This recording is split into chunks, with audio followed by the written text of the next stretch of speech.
नमस्कार। संस्कार science academy online class में आपका फिर से स्वागत। हमें पिछले कालांश में समास पढ़ रहे थे और समास का एक भेद पूर्ण कर लिया था, अव्ययभावी समास। दोहरान के लिए एक बार फिर से हम चर्चा करें। अव्ययभावी समास में हमने पढ़ा था कि जिस समास का पहला पद अव्यय होता है, जिस समास का पहला पद प्रधान होता है, शब्दों की बार बार आवृत्ति होती है, उपसर्ग युक्त शब्द समूह होते हैं, वो अव्ययभावी समास के अंतर्गत आते हैं। यानी पहला पद अव्यय होता है। अव्यय की हमने चर्चा की कि वे शब्द जिनमें लिंग, वचन और कारक के अनुसार, जिसमें पुरुष के अनुसार, जिसमें किसी प्रकार का कोई परिवर्तन नहीं होता है, जो ज्यों के त्यों बने रहते हैं, ऐसे शब्दों को हम अव्यय कहते हैं। ये हमने पढ़ा था। इसके बाद हमने चर्चा की थी कि अव्ययभावी समास में समास विग्रह कैसे करें हम। तो हमने पढ़ा था कि अव्ययभावी समास में मुख्य मुख्य उपसर्गों की हमने चर्चा की थी। सबसे पहले आ पढ़ा था, तो आ पढ़ा तो उसमें हमने देखा कि जिस भी शब्द में या सामासिक पद में आ उपसर्ग लगा हुआ, अव्यय लगा हुआ हो, तो उसका हम जब समास विग्रह करेंगे तो शब्द के अंत में तक या पर्यंत जोड़ देंगे। उदाहरण के लिए हमने पढ़ा था आमरण, तो उसका जो समास विग्रह होगा मरण तक या मृत्यु पर्यंत। इसके अलावा इसके बाद हमने पढ़ा कि जिन शब्द समूहों में या सामासिक पदों में जो बे, नीर, ना, निस ऐसे उपसर्ग जुड़े हुए हों, तो उसका हम जब समास विग्रह करेंगे तो या तो शब्द के पहले हम बिना शब्द जोड़ेंगे या अंत में रहित जोड़ेंगे। जैसे हमने पढ़ा था निडर, तो समास विग्रह किया तो हमने बिना डर के या डर से रहित। इसके बाद हमने पढ़ा यथा, तो यथा भी जहाँ भी यथा हो पहला पद अव्यय के रूप में, तो शब्द के अंत में के अनुसार जोड़ देंगे। जैसे यथा शक्ति, तो हमने समास विग्रह किया शक्ति के अनुसार। उसके बाद हमने पढ़ा प्रति, कि जिन समास पदों में प्रति जुड़ा हुआ हो उसका हम समास विग्रह करेंगे। तो या तो हम शब्द को दो बार लिखेंगे या प्रति की जगह हर जोड़ देंगे। जैसा हमने पढ़ा प्रतिशत, तो उसका समास विग्रह हमने किया हर शत या सत सत। प्रतिदिन, उसका समास विग्रह किया हमने हर दिन या दिन दिन। उसके बाद में अंत में हमने पढ़ा था कि जो शब्द पुनरावृत्ति वाले होते हैं, जिसमें एक ही शब्द की दो बार आवृत्ति होती है, वो भी तत्पुरुष समास के अंतर्गत ही आते हैं, अव्ययभावी समास के अंतर्गत ही आते हैं। उसके उदाहरण भी हमने पढ़े थे, जैसे चला चली, चलने के बाद चलना, मारा मारी, मार के बाद मार, इसके बाद हाथों हाथ, हाथी हाथ में। ये तमाम बातें हमने विस्तार से अव्ययभावी समास के बारे में की थी। आज उसके बाद हम दूसरा समास शुरू करते हैं। समास दूसरा है अपना तत्पुरुष समास। समास का दूसरा भेद कौन सा है? तत्पुरुष समास। दूसरा भेद है तत्पुरुष समास। जब हमने समास प्रारंभ किया तो पदों की प्रधानता के आधार पर हमने समास को बांटा था, जिसमें पूर्व पद प्रधान की हमने चर्चा की। तो अव्ययभावी समास में पहला पद प्रधान था, पूर्व पद प्रधान था, उसके आधार पर था। और उसके बाद में उत्तर पद या परपद प्रधान की बात की, तो उसमें था अपना तत्पुरुष समास। और तत्पुरुष समास के हमने दो उपभेदों की बात की थी, जिनमें भी दूसरा पद प्रधान होता है। वो था अपना कर्मधारय समास और द्विगु समास। और उभय पद प्रधान की हमने बात की कि जिसके दोनों पद प्रधान हो, वो था द्वंद्व समास। और अन्य पद प्रधान की बात की कि जिस समास में कोई तीसरा ही पद प्रधान होता है, तो उसके अंतर्गत आने वाला समास था बहुव्रीहि समास। उसके अंतर्गत आने वाला समास कौन सा था? बहुव्रीहि समास। तो आज हम तत्पुरुष समास की बात करें तो आप ये बात अच्छी तरह से जानते हैं कि इसमें कौन से पद की प्रधानता होती है। आप सभी का उत्तर होगा इसमें कि सर इसमें द्वितीय पद प्रधान होता है। कौन सा पद प्रधान होता है?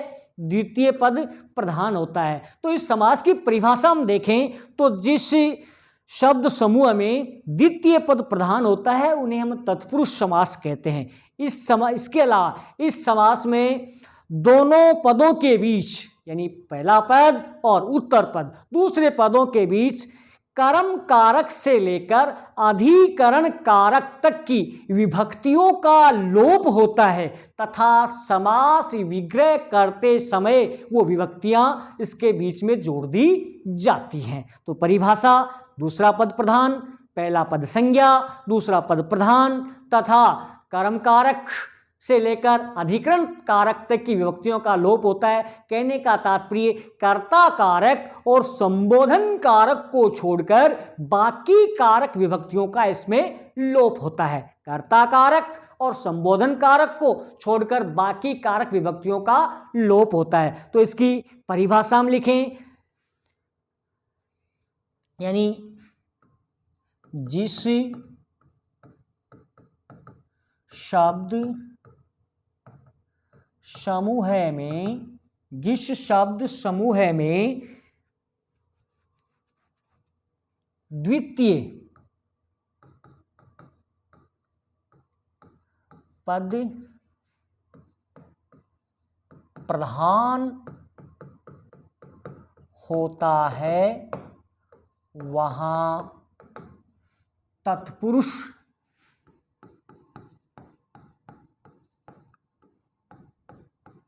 समास होता है तथा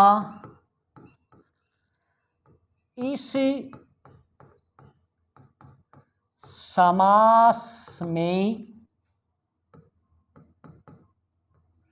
कर्ता कारक और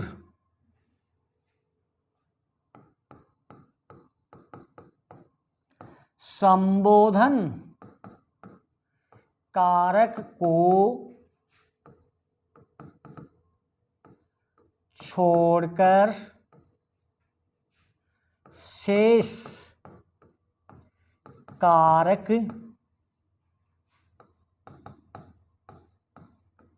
विभक्तियों का लोप होता है। समास विग्रह करते समय इन कारक विभक्तियों को दोनों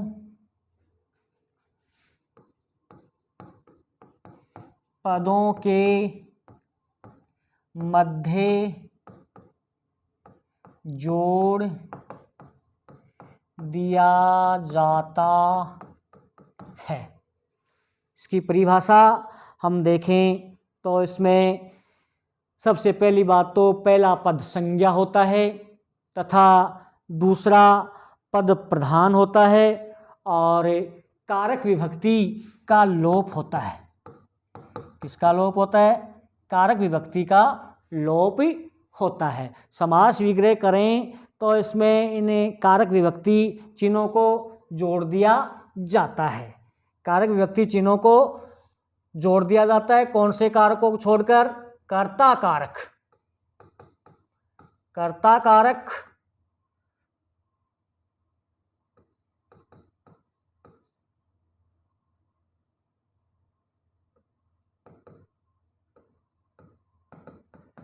और संबोधन कारक को छोड़कर बाकी कारक विभक्तियों का लोप होता है। कर्ता कारक को छोड़कर और संबोधन कारक को छोड़कर बाकी कारक विभक्तियों का लोप होता है। तो आप सबको पता है कि कर्ता कारक और संबोधन कारक की विभक्ति क्या होती है।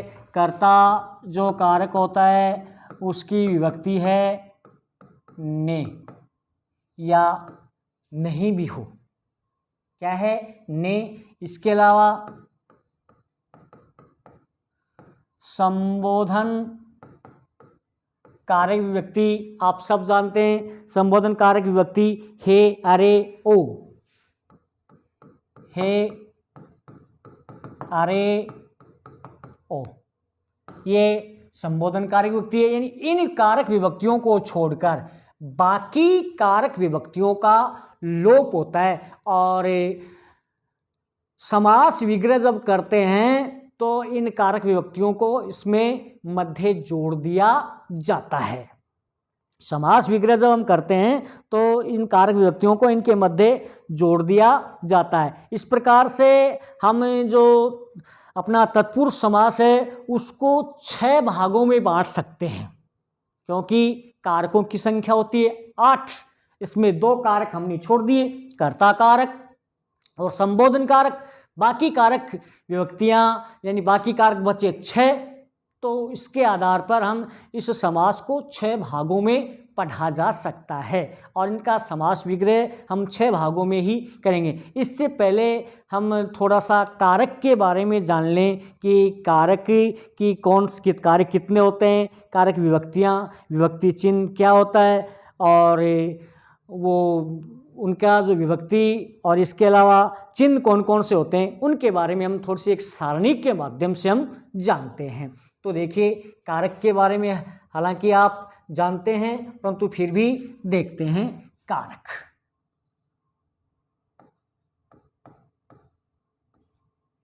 कारक मुख्य हम बात करें इसमें कारक, तो सबसे पहले हम बात करें कारक। एक सारणी बनाते हैं और कारक का चिन्ह, इसके अलावा विभक्ति। कारक का चिन्ह, विभक्ति। सबसे पहले हम कारक की बात करें तो कर्ता, पहला कारक कौन सा है, कर्ता। दूसरा कर्म, तीसरा करण।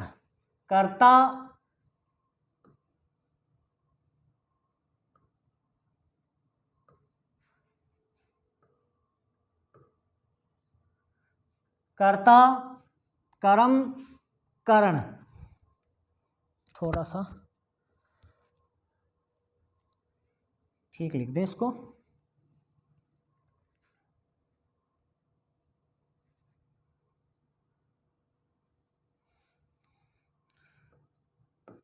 कर्ता,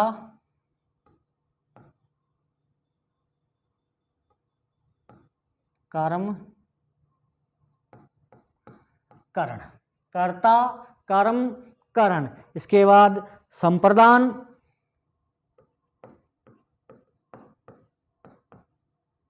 संप्रदान। इसके बाद में संप्रदान के बाद बात करें हम अपादान,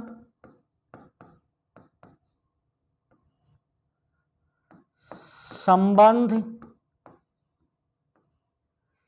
कर्ता, कर्म, करण, संप्रदान, अपादान, संबंध और अधिकरण।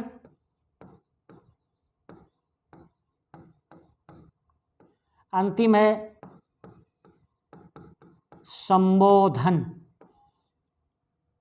कर्ता कारक, कर्म कारक, करण कारक, संप्रदान कारक, अपादान कारक, संबंध, अधिकरण और संबोधन। इसके चिन्हों की हम बात करें तो कर्ता कारक का चिन्ह होता है ने, क्या होता है, ने। और कर्म का चिन्ह क्या होता है, को। कर्ता का ने, कर्म का को।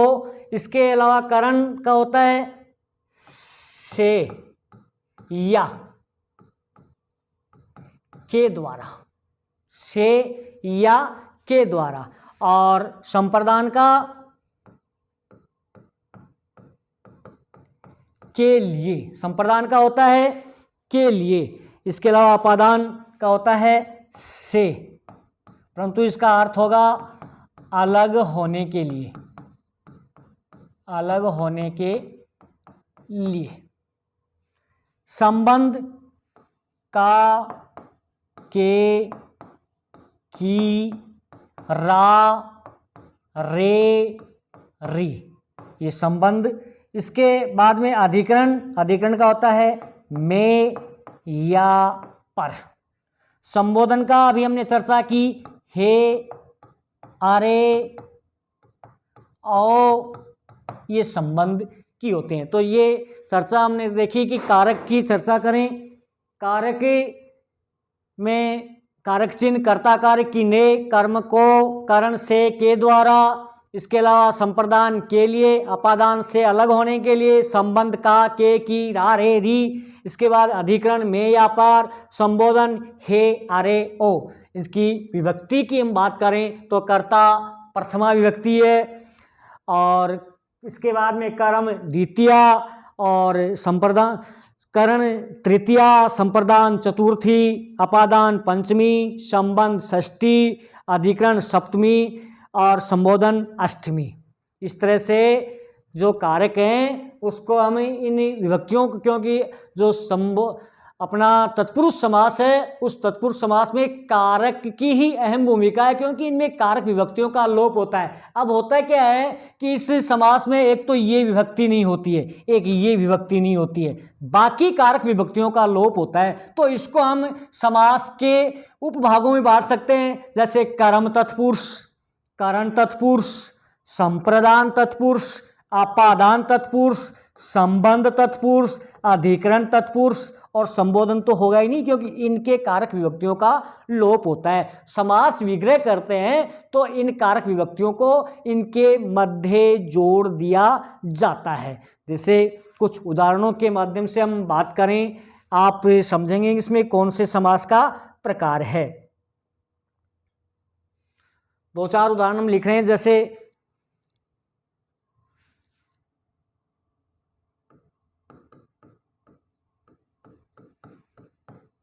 दिल तोड़,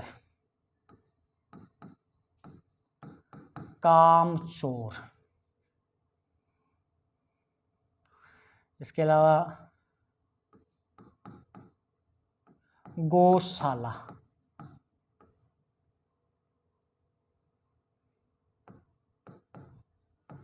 माखन चोर, तुलसी कृत, वन गमन,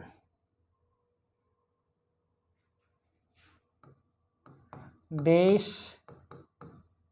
निकाला। ये उदाहरण हमने लिखे हैं। इन सब के मध्य किसी न किसी कारक विभक्ति का लोप है। समास विग्रह करेंगे तो वो कारक विभक्ति जोड़ दी जाएगी। जैसे दिल तोड़, दिल को तोड़ने वाला, इसमें कौन सी विभक्ति आई है? को। कौन सी है? को। तो आप देखेंगे को कौन से कारक की विभक्ति है? को कौन से कारक की विभक्ति है? कर्म की। तो यहाँ कौन सा तत्पुरुष हो गया? कर्म तत्पुरुष। कौन सा हो गया? कर्म तत्पुरुष। कामचोर, काम से जी चुराने वाला, काम से जी चुराने वाला, यहां से या के द्वारा, एक तो होती है करण में, एक होती है अपादान में अलग होना। तो यहां अलग तो हो नहीं रहा, से या के द्वारा है, तो यहां कौन सा होगा? करण तत्पुरुष।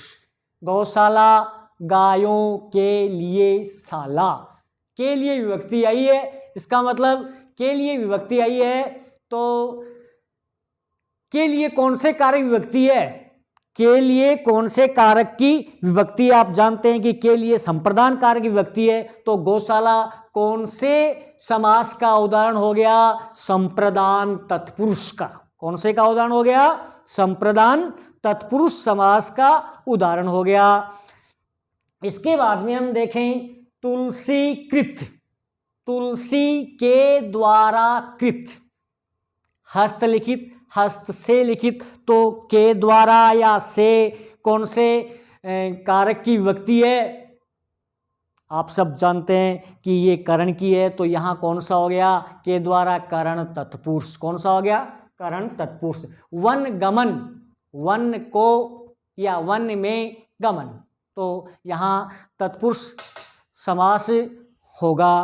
अब हम एक एक समास की चर्चा करेंगे। सबसे पहले हम कर्म तत्पुरुष की चर्चा करेंगे, उसके बाद करण तत्पुरुष की चर्चा करेंगे, अपादान तत्पुरुष की चर्चा करेंगे, संप्रदान तत्पुरुष की चर्चा करेंगे, अधिकरण तत्पुरुष की चर्चा करेंगे, और इनके उदाहरणों को हम एक अलग तरीके से, यानी तत्पुरुष समास तो एक है, पर उसको 6 भागों में बांटकर पढ़ेंगे, जो अगली क्लास में हम एक एक, जैसे सबसे पहले क्रम तत्पुरुष और अधिकरण, तमाम जो उसके 6 भेद हैं, इनकी हम चर्चा करेंगे। धन्यवाद।